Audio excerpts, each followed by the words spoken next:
Today, we're breaking down the celestial dragons, their ties to Imu, and the five elders. This will be a mixture of exposition from the story and theories I've come to as a result of what we've seen. With that being said, let's embark on this journey to understand the darker side of One Piece. Where did they come from? The celestial dragons are descendants of the original or founding 19 members of what we now recognize as the world government.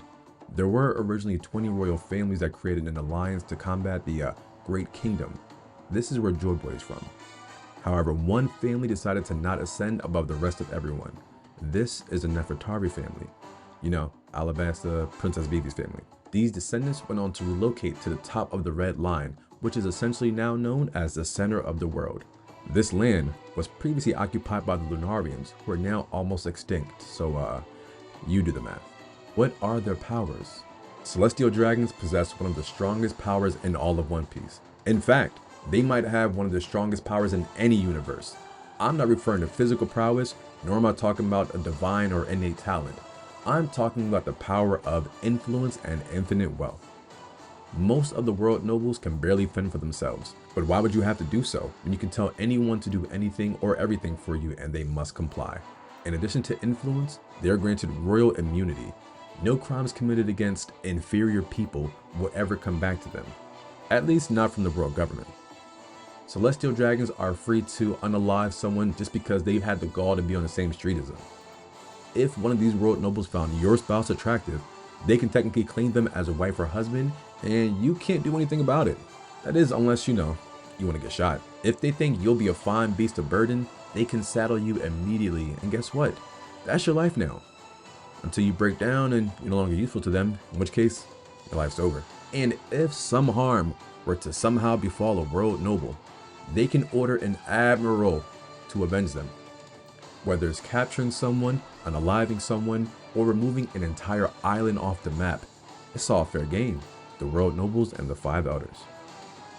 The five elders are the highest ranking celestial dragons.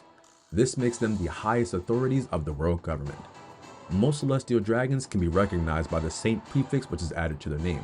Unlike the regular celestial dragons who we see traveling around, these five don't wear a bubble on their head or anything like that at all. Rather, they wear suits, which shows they mean business. I don't know if that's what it is, but I like to think that. The power of the five elders includes the absolute authority over the pacifista and the seraphim, the ability to issue a buster call, and of course, all the luxuries afforded to all celestial dragons that were previously discussed. They also seem to share the ability to communicate telepathically, and that's pretty cool actually.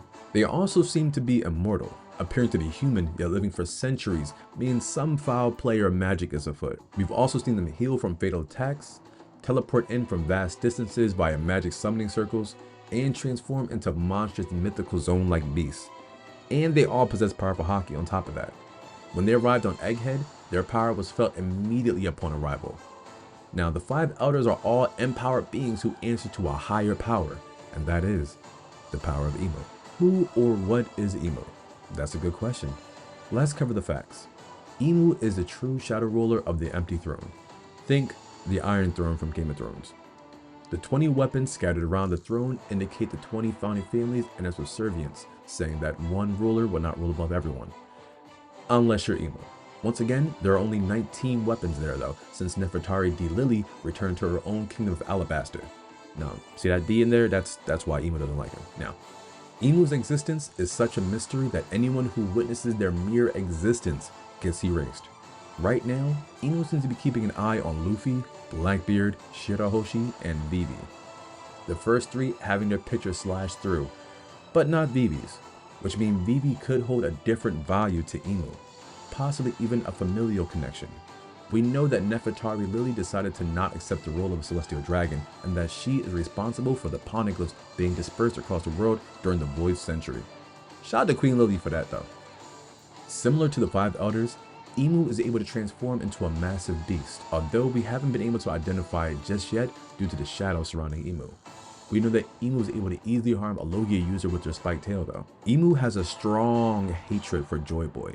You know how some people just don't like happiness? I feel like Imu's one of those people. Joy Boy's name alone irritates them, and when his haki was felt on Egghead, the wave was so immense it briefly knocked Imu out, and undid the magic circles of the 5 elders. Lily and Enjoyable are both shrouded in the mystery that is the Void Century, a truth that Vegapunk proactively is trying to spread to the world.